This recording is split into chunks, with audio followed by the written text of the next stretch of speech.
This is a pretty fair comparison.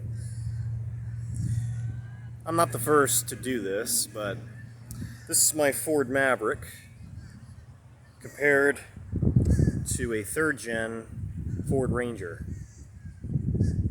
because the two trucks are very similar in size. As you can see, the roof lines pretty much meet evenly. But what differentiates the Maverick from the Ranger is that the Maverick is only offered as a crew cab short bed, but the Ranger was either an extended cab or a two-door. You can never get it as a double cab or a king cab like you can with a modern Ford Ranger. Just trying to see if they had one on the lot here that I can compare it to, but I don't see any Rangers. At least any of the current gen Rangers. They're all just a sea of Silverados and Rams and Colorados and GMC Sierras and Super Duties. I'm guessing by the front fascia that this has to be the 2006 through 2011 Ford Ranger, because it got a facelift in 2006 to this, and it went unchanged until it was discontinued in 2011. Here it is next to the Maverick again.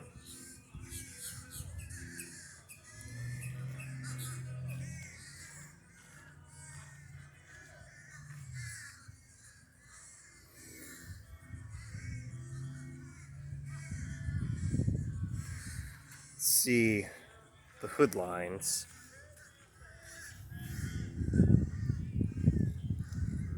The Ranger sits a little bit lower. The Maverick's just a little bit taller, maybe by an inch or two.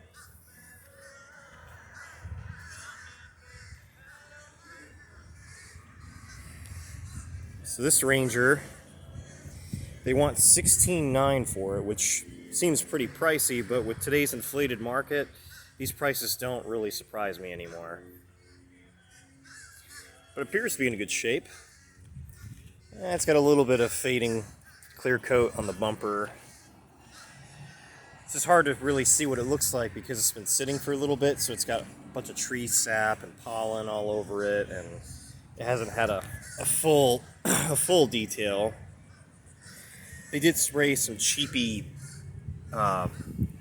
spray-on trim restorer there that likes to sling onto the paint, which is pretty stupid. But it looks like it's, I don't know if it's been repainted or not. You see all those little blobs in the paint? Yeah, it might have been repainted at one point, but repainted very sloppily. So it's not holding up very well.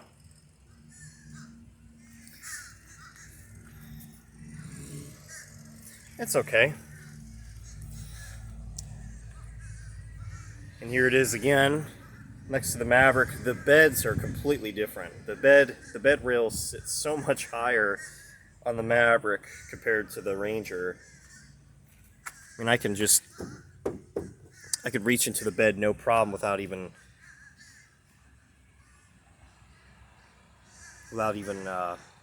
squatting too much.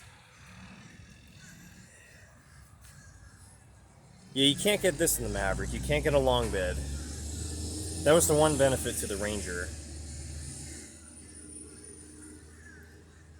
But I don't use my bed all that often to justify such a long bed like this. And this is a drop-in bed liner.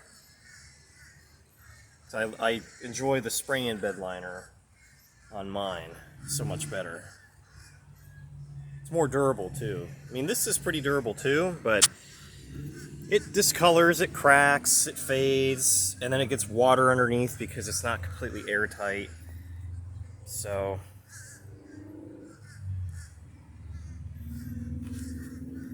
there are those signature,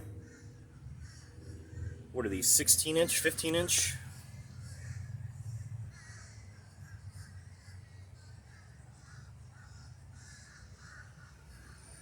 trying to see. Oh, there it is. 225 70R 15s, 15-inch wheels. Oh, have times have changed. So mine has 18-inch alloys. Those aren't alloys, though. I think those are just those are probably aluminum wheels. I want to say something's missing back here, or maybe not. There's this big gap between the grill and the radiator, and then there's the horn relay. Ew, a spider. Yeah. That's another way you could tell it's been sitting for a while. Probably because of the Jeez. A little close, don't you think? Yikes. But look how much smaller it is compared to a modern F-150. That's funny. I mean, the taillight just towers over the bed rail. That's so funny. What a noticeable size difference. And there are the butts.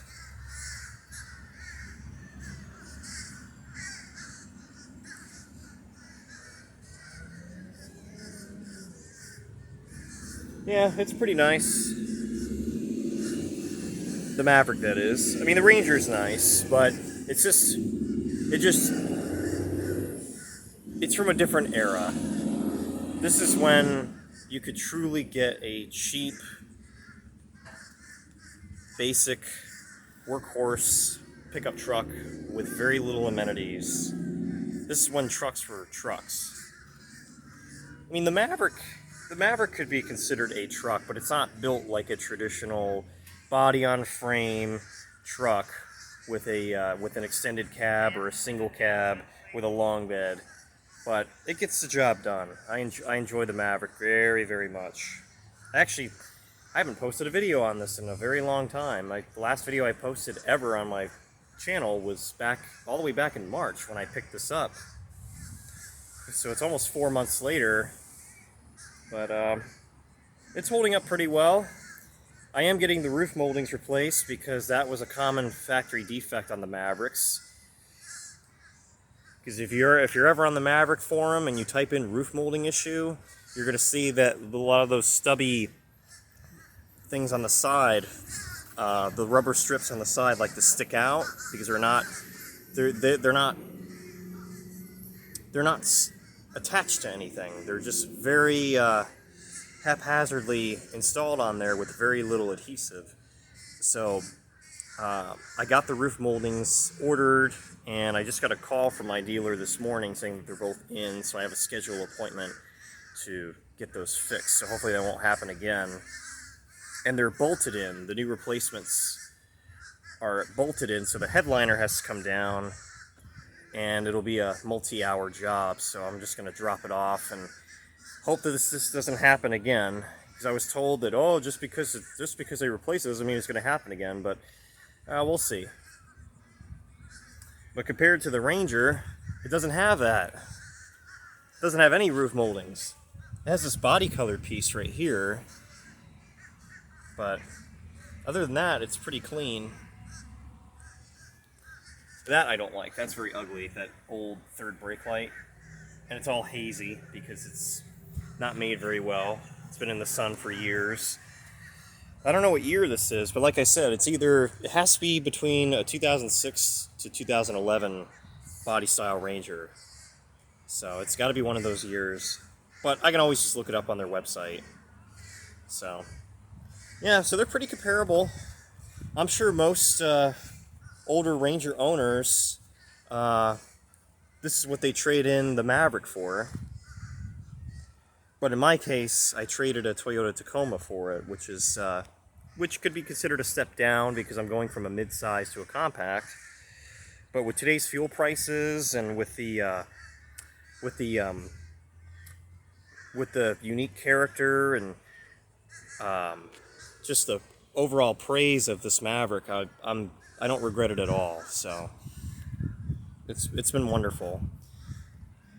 Since this is a first model year vehicle, it's got a little bit of teething issues like those roof moldings, but that's to be expected with any automaker, really. So there you have it.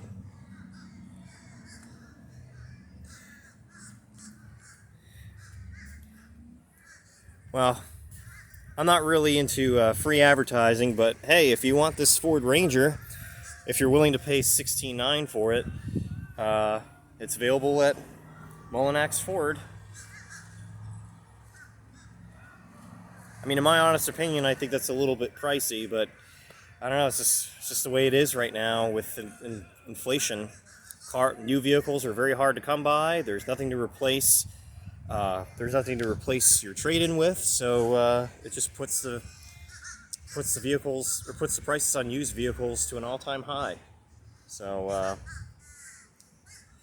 that's just the way it is.